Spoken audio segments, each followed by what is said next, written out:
Hello friends, मेरा नाम है मुस्कान जैन और आज हम कोऑर्डिनेशन केमिस्ट्री की सीरीज में न्यू टॉपिक की स्टडी करेंगे जिसका नाम है VBT, valence bond theory.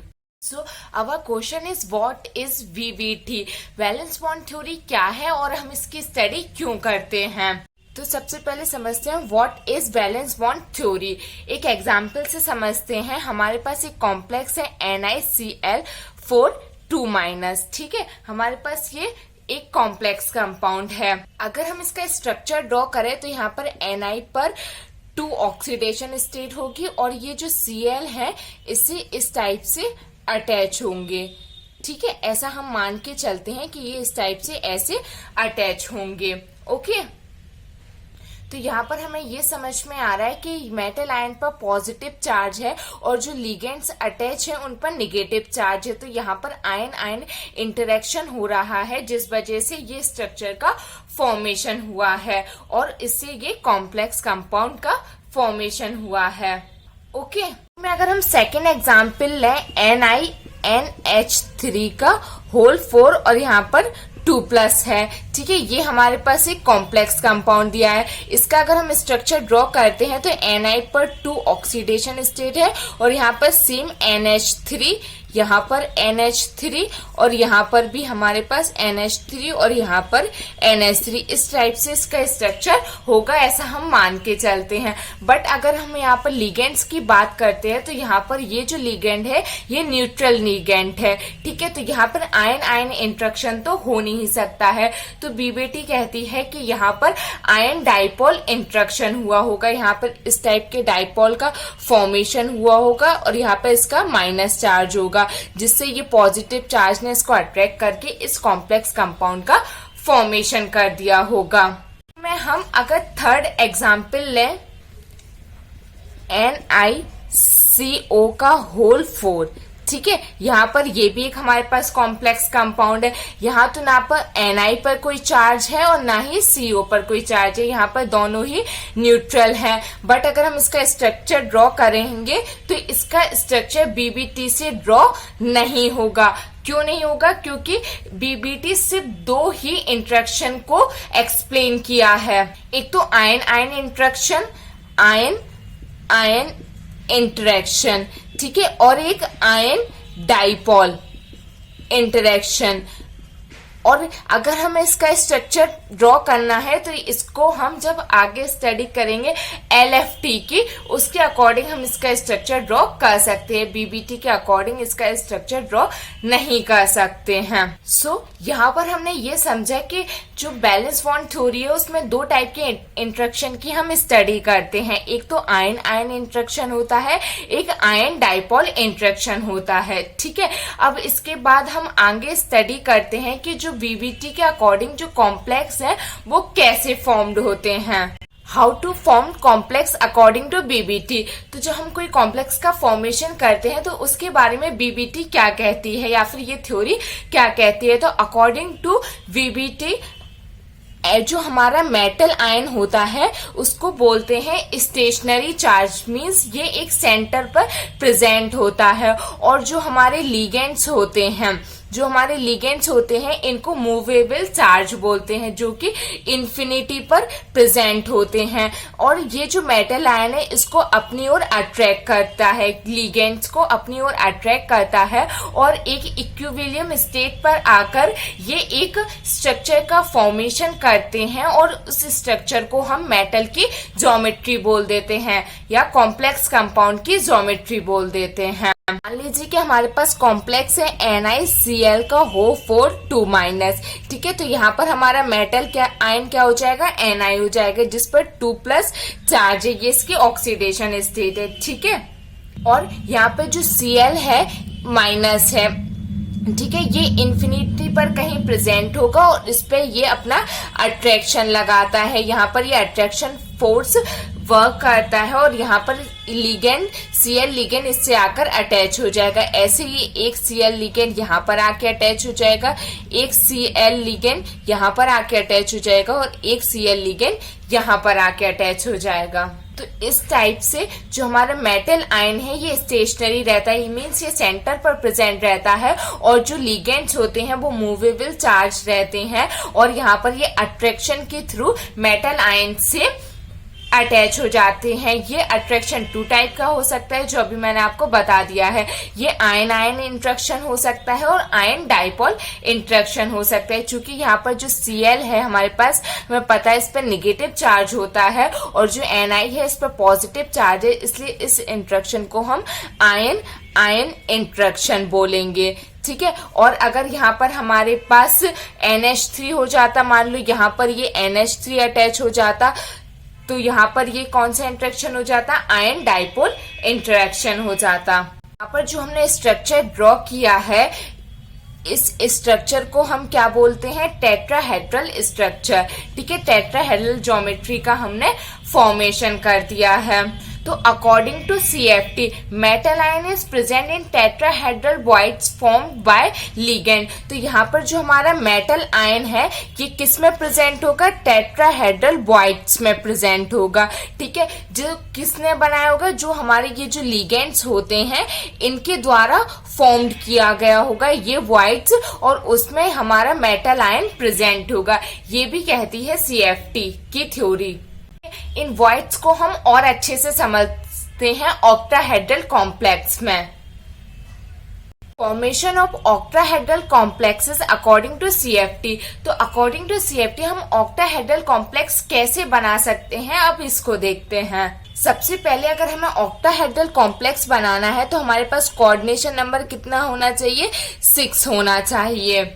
According to CFT हमारे पास जो मेटल आयन होता है वो स्टेशनरी चार्ज के थ्रू सेंटर पर प्रेजेंट होता है। ठीक है, और जो लिगेंड्स होते हैं वो मूवेबल होते हैं और हमारे इंफिनिटी पर प्रेजेंट होते हैं। ठीक है, इस टाइप से कहीं ये इंफिनिटीज पर प्रेजेंट होते हैं लिगेंड्स, एंड ये मेटल आयन की ओर अट्रैक्ट होते हैं। इस टाइप से यहाँ पर ये अट्रैक्शन वर्क करता है और ये यहाँ पर अट्रैक्ट होते हैं। तो इस टाइप से जब ये अट्रैक्ट होकर एक इक्विलिब्रियम स्टेट पर आ जाते हैं तो ये ऑक्टाहेड्रल ज्योमेट्री का फॉर्मेशन कर देते हैं। तो अकॉर्डिंग टू CFT इनका स्ट्रक्चर किस टाइप का होगा, इनका जो स्ट्रक्चर होगा वो ऐसे क्यूब के फॉर्म में होगा। ये हमारे पास एक क्यूब बन जाएगा, इस टाइप से हम क्यूब बना लेंगे, और हमारा जो मेटल आयन है वो सेंटर पे यहाँ पर प्रेजेंट हो जाता है। ठीक है, और लिगेंड 1 2 3 4 5 एंड यहाँ पर 6। इस टाइप से हमारे जो लिगेंड्स है वो फेशियल, इस टाइप से 6 ligands approaches from centre of faces. जो हमारे वॉइड्स का सेंटर होता है वहां से ये लिगेंड्स अप्रोच करते हैं, कहाँ, मेटल आयन पर। ठीक है, इस टाइप से एक हमारे पास ऑक्टाहेड्रल वॉइड्स होता है जिसमें हमारा मेटल प्रेजेंट होता है सेंटर पर, और जो लिगेंड्स होते हैं उनके द्वारा ये बना होता है। ठीक है, और यहाँ से ये फेशियल अप्रोच करते हैं, किसमें, ऑक्टाहेड्रल में। डायग्राम को और अच्छे से समझने के लिए यहाँ पर हम एक्सिस बना लेते हैं, जिससे ये और अच्छे से समझ में आएगा कि किस टाइप से लिगेंड्स जो हैं एक्सियली अप्रोच करते हैं। यहाँ पर हमारा ये मेटल आयन प्रेजेंट है। ओके, तो यहाँ पर ये इसकी कौन सी एक्सिस हो जाएगी, एक्स एक्सिस हो जाएगी। ये वाली हमारी वाई एक्सिस हो जाएगी और ये वाली हमारी जेड एक्सिस हो जाएगी। ठीक है, तो यहाँ पर ये एक्स हो गई, ये वाई हो जाती है, ये वाली हमारी y हो जाएगी और ये वाली हमारी z एक्सिस हो जाएगी। ठीक है, तो जो लिगेंड्स आते हैं वो एक लिगेंड यहाँ से आएगा, एक लिगेंड यहाँ से आएगा, एक लिगेंड यहाँ से आएगा, एक लिगेंड यहाँ से आएगा। ठीक है, ऐसे ही सेम पीछे साइड से आएंगे। ठीक है, ये हमने फ्रंट का बताया है। तो इस टाइप से जब लिगेंड्स इससे अटैच होंगे तो ये हमें साफ दिख रहा है, यहाँ पे एक्स एक्सिस है और यहाँ से ही लिगेंड आ रहा है, तो ये कैसी अप्रोच हो जाएगी, एक्सियली अप्रोच हो जाएगी। यहाँ पर भी लिगेंड कैसा आ रहा है, एक्सियली आ रहा है, और यहाँ पर भी एक्सियल आ रहा है। कह सकते हैं in octahedral complex ligands are axially, ligands approach are axially, जो लिगेंड्स है वो एक्सियली अप्रोच करते हैं सेंट्रल मेटल आयन। इस टाइप से जो CFT होती है इसको हम 2 टाइप्स में डिवाइड कर देते हैं। एक हमारा हो जाता है प्राइमरी इंटरेक्शन और एक हो जाता है सेकेंडरी इंटरेक्शन। यहाँ पर हमारा हो जाएगा प्राइमरी इंटरेक्शन, ठीक है, और यहाँ पर हमारा हो जाएगा सेकेंडरी इंटरेक्शन। इसी के बेस पर हम इंटरेक्शन को 2 टाइप्स में डिवाइड कर देते हैं। ये जो हमारा प्राइमरी इंटरेक्शन होता है ये अट्रैक्शन होता है। यहाँ पर ये अट्रैक्शन के थ्रू क्या होते हैं, सेंट्रल मेटल आयन से अटैच्ड होते हैं, और यहाँ पर ये जो होता है ये रिपल्सन होता है, ठीक है। ये क्या होता है, हमारा रिपल्सन होता है। ये जो फैक्टर होता है ये मेजर फैक्टर होता है, जो कि ज्योमेट्रीज जब हम बनाते हैं किसी कॉम्प्लेक्स कंपाउंड पर उस पर डोमिनेट करता है। और ये हमारा जो फैक्टर होता है ये माइनर फैक्टर होता है, मींस ये इफेक्ट तो डालता है बट ज्यादा नहीं डालता है, बट ये वाला जो वो पॉइंट है हमारा ये ज्यादा इफेक्ट डालता है किसी कॉम्प्लेक्स की ज्योमेट्री पर। तो अब सबसे पहले समझते हैं कि ये अट्रैक्शन क्या है और ये रिपल्सन क्या है। सबसे पहले हम मान लेते हैं यहाँ पर हमारा मेटल आयन प्रेजेंट है, तो यहाँ पर ये इसकी एक्स एक्सिस हो जाएगी, ये वाई एक्सिस हो जाएगी और ये जेड एक्सिस हो जाएगी, ठीक है। और यहाँ पर हम मान लेते हैं कि इन्फिनिटी से यहाँ से कोई लिगेंड है जो इस पर अप्रोच कर रहा है, ठीक है। तो यहाँ पर क्या होगा कि जी इन्फिनिटी से यहाँ पर जो हमारा मेटल आयन होगा लिगेंड्स को अट्रैक्ट कर रहा होगा, ठीक है। तो यहाँ पर जो हमारा फोर्स वर्क करेगा वो होगा अट्रैक्शन का, ठीक है, जो कि मेजर फैक्टर है। और जब ये लिगेंड्स यहाँ पर बिल्कुल इसके पास आ जाएगा तो यहाँ पर ऑर्बिटल्स में क्या हमारे पास इलेक्ट्रॉन प्रेजेंट होंगे और जो लिगेंड्स होते हैं वो भी निगेटिवली चार्ज होते हैं। तो यहाँ पर क्या होगा, रिपल्सन वर्क करने लगेगा, यहाँ पर रिपल्सन वर्क करने लगेगा जिससे ये इसको रिपेल करने लगेगा। तो यहाँ पर ये जो अट्रैक्शन होता है ये कैसा होता है, मेजर फैक्टर होता है। मान लीजिए यहाँ पर अगर ये अट्रैक्शन मेजर फैक्टर नहीं होता तो कभी लिगेंड मेटल आयन के पास आ ही नहीं पाता। अगर मेटल जो लिगेंड है वो मेटल आयन के पास नहीं आ पाता तो यहाँ पर हमारे पास कॉम्प्लेक्स का फॉर्मेशन ही नहीं हो पाता। तो प्राइमरी इंटरेक्शन या फिर जो अट्रैक्शन वाला पोर्शन है हमारा वो कैसा हो जाता है, डोमिनेटिंग हो जाता है, जिस वजह से कॉम्प्लेक्स का फॉर्मेशन होता है। और ये क्या होता है, ये माइनर फैक्टर हो जाता है। यहाँ पर रिपल्सन वर्क तो करता है बट उतना डोमिनेटिंग नहीं होता है, इसलिए हम इसको सेकेंडरी इंटरेक्शन बोलते हैं। Now we study types of CFT। तो CFT कितने टाइप्स की हो सकती है, तो हमने CFT को फर्दर 2 क्लास में क्लासिफाई किया है, ठीक है। फर्स्ट है हमारा फार फील्ड, ठीक है, फार फील्ड, और सेकंड है हमारा नियर फील्ड।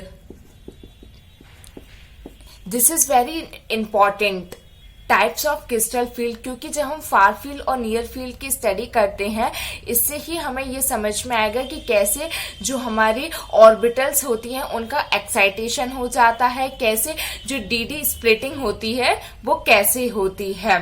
सबसे पहले हम देखते हैं कि फार फील्ड क्या होती है। मान लीजिए कि यहाँ पर हमारे पास कोई कॉम्प्लेक्स मेटल आयन प्रेजेंट है, ठीक है। तो इसकी यहाँ पर ये इसकी एक्स एक्सिस होगी, यहाँ पर इसकी वाई एक्सिस होगी और यहाँ पर ये एक जेड एक्सिस होगी, ठीक है। और लिगेंड कहीं यहाँ से अप्रोच कर रहा होगा। ये मैंने डिस्टेंस काफी कम बनाई है बट ये डिस्टेंस काफी ज्यादा होती है, ठीक है। तो इस टाइप से ये लिगेंड यहाँ पर मेटल आयन की ओर अट्रैक्शन के थ्रू आगे आ रहा होगा, ठीक है, इसकी ओर बढ़ रहा होगा। तो यहाँ पर जब ये इसकी ओर बढ़ता है तो यहाँ पर ये जो ऑर्बिटल्स होती हैं यहाँ पर, तो ये हमारी एक्सियल ऑर्बिटल हो जाएगी, ठीक है। बट यहाँ पर ये हम मेटल आयन डी और डी 3D सीरीज की बात कर रहे हैं, तो इसमें एक्सियल्स भी होती हैं और नॉन एक्सियल्स भी होती है। मान लीजिए ये हमारी एक्सियल है, एक्स एक्सिस पर है, तो ये हमारी एक्सियल ऑर्बिटल हो गई है और ये हमारी नॉन एक्सियल हो गई है, ठीक है, नॉन एक्सियल ऑर्बिटल हो गई है। तो यहाँ पर ये जो ऑक्टाहेड्रल कॉम्प्लेक्स में लिगेंड्स किससे अटैच होता है, एक्सियल ऑर्बिटल से अटैच होता है। बट यहाँ पर जब लिगेंड्स इंफिनिटी से आता है तो यहाँ पर जो नॉन एक्सियल ऑर्बिटल्स होती हैं वो भी एक्साइटेड हो जाती हैं और जो एक्सियल होती हैं वो भी एक्साइटेड हो जाती हैं। ठीक है, तो इस टाइप से एक्साइटेशन का कॉन्सेप्ट आया था। जनरली जब हम हाइब्रिडाइजेशन की स्टडी करते हैं तो हम यहाँ पर सबसे पहले ग्राउंड स्टेट बनाते हैं। ठीक है, ग्राउंड स्टेट के बाद फिर हम कहते हैं कि हमारी जो ऑर्बिटल्स है वो एक्साइटेड हो गई हैं। तो एक्साइटेड ऐसे ही होती हैं। ओके, तो इसको बोलते हैं far field. Far field has spherical symmetrical, so equal repulsion is experienced by axial or non-axial orbitals. So this is all about far field. अब पढ़ते हैं near field. सेकेंड है हमारी near field. ठीक है, इसमें क्या होता है कि जो हमारा मेटल आयन होता है यहाँ पर इसकी ये ऑर्बिटल्स होती हैं इस टाइप से। कुछ इसमें एक्सियल होती हैं और कुछ इसमें नॉन एक्सियल्स भी होती हैं। तो यहाँ पर जब लिगेंड नियर पास में आ जाता है तो यहाँ पर इलेक्ट्रॉन्स प्रेजेंट होते हैं और जो हमारे लिगेंड्स होते हैं ये भी निगेटिव होते हैं और इलेक्ट्रॉन्स भी निगेटिव होते हैं। तो यहाँ पर रिपल्सन वर्क करने लगता है इन दोनों के बीच में। और यहाँ पर जो हमारी नॉन एक्सियल, ये तो हमारी एक्सियल है, ठीक है, इससे तो लिगेंड अटैच होगा। बट ये जो नॉन एक्सियल होती हैं, नॉन एक्सियल ऑर्बिटल्स होती हैं, ये ओवर एक्साइटेड हो जाती हैं। यहाँ पर जो इनको ऐसा फील होता है कि लिगेंड्स इनसे अटैच होगा फार फील्ड में, but actually ligand axial orbital से अटैच होता है, नॉन एक्सियल ऑर्बिटल से अटैच नहीं होता है ऑक्टाहेड्रल कॉम्प्लेक्स में। तो यहाँ पर जब ये ओवर एक्साइटेड हो जाती हैं और ये लेस एक्साइटेड होती हैं तो यहाँ पर स्प्लिटिंग हो जाती है और जो एक्सियल ऑर्बिटल्स होती हैं, एक्सियल ऑर्बिटल्स होती हैं वो T2G में कन्वर्ट हो जाती हैं और जो नॉन एक्सियल होती हैं, नॉन एक्सियल ऑर्बिटल्स होती हैं वो EG में कन्वर्ट हो जाती हैं। तो इस टाइप से हमारी जो DD स्प्लिटिंग होती है या फिर जो स्प्लिटिंग्स होती है वो इस टाइप से होती हैं। जो एक्सियल ऑर्बिटल्स होती हैं वो T2G होती हैं और जो नॉन एक्सियल होती हैं वो EG होती हैं। नेक्स्ट वीडियो में हम स्टडी करेंगे कि जो T2G और EG ऑर्बिटल्स होती हैं वो किस टाइप से होती हैं और उनमें हम इलेक्ट्रॉन्स की फिलिंग कैसे करते हैं। And thank you so much for watching this video.